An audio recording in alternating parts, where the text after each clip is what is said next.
Good morning, everyone. Welcome to our series where we dive into the Bhagavad Gita from scratch. Today, we'll be exploring the very first shloka in this ancient scripture, so let's get started. I'm believing that you guys must have seen the previous two videos because those two videos are very important if you are here to understand the Bhagavad Gita. In one of those videos, I talked about consciousness, and in the other video, I talked about the ego. So, according to that, and from starting this ancient book, what we are going to understand, there are total 18 chapters in this book. Total 18 chapters. Every chapter is dealing with something. In the first chapter, Krishna hasn't spoken much. The majority of things are spoken by Arjun. So this chapter is very, very important. Why? Because see, in this whole series, what you're going to understand it like, Arjun is questioning on your behalf. Arjun is questioning on your behalf. I'll make you understand the fact that each and every doubt, each and every question of Arjun, how it is related to your current life. It's not about your past, it's not about your future, it's about your current life. See, Bhagavad Gita is not about future or afterlife or some kind of hell or heaven. No, it's not like that. It's about fixing your life currently.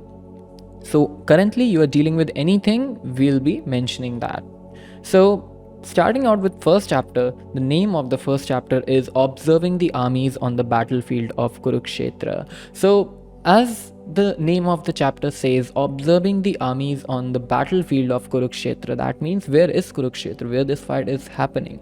It's happening every second in your head, every second. I'm gonna prove my statements one by one as we move forward. So the first shloka says that Dhritarashtra said, "O Sanjaya, after my sons and the son of Pandu assembled in the place of pilgrimage at Kurukshetra, desiring to fight, what did they do?" Dhritarashtra is a blind man. I hope you guys are well aware of the context that is set up behind. If not, just comment down below. I'll make a separate video on that. But for now, Dhritarashtra is a blind man who is asking his partner, or you can say his worker, Sanjaya, about what is happening in the Kurukshetra. This is such a beautiful thing that this amazing scripture starts with a curiosity of a blind man. Dhritarashtra is blind literally, but this is also a representation that we all are blind and we need to be blind to understand Bhagavad Gita. We need to start from scratch, correct?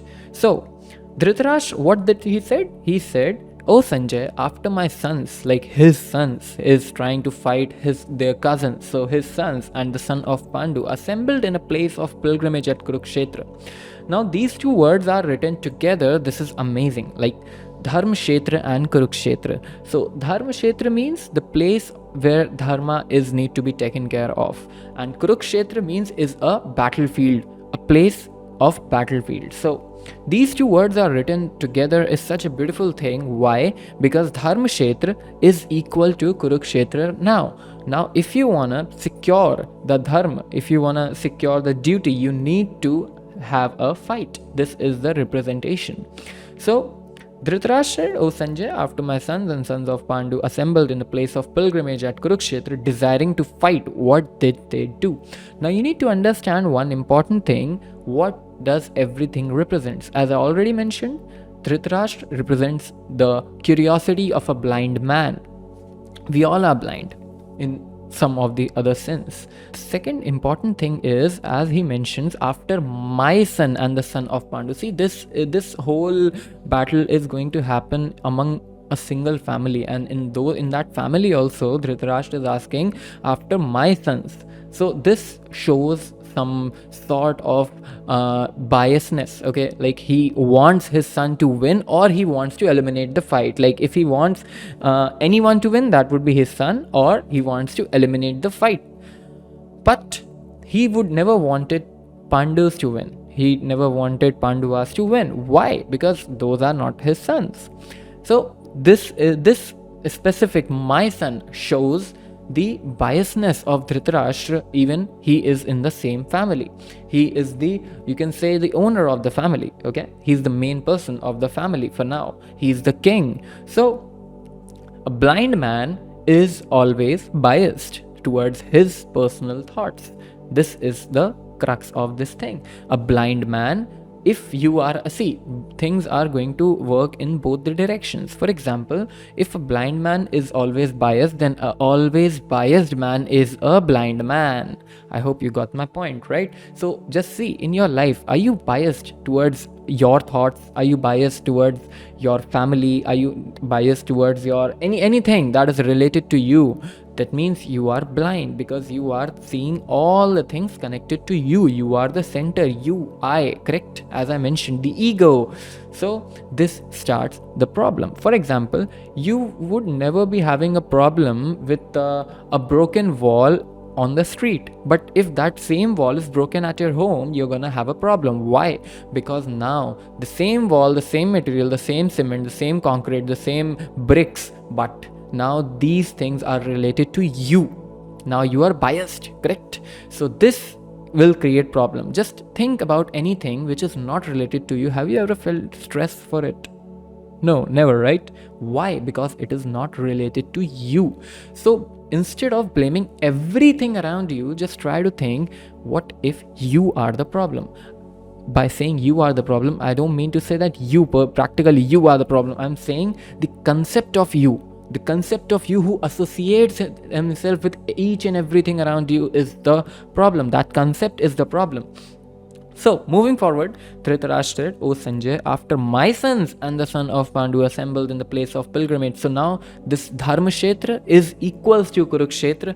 Now the Kurukshetra becomes the Dharma place where we are going to fight for the right, correct?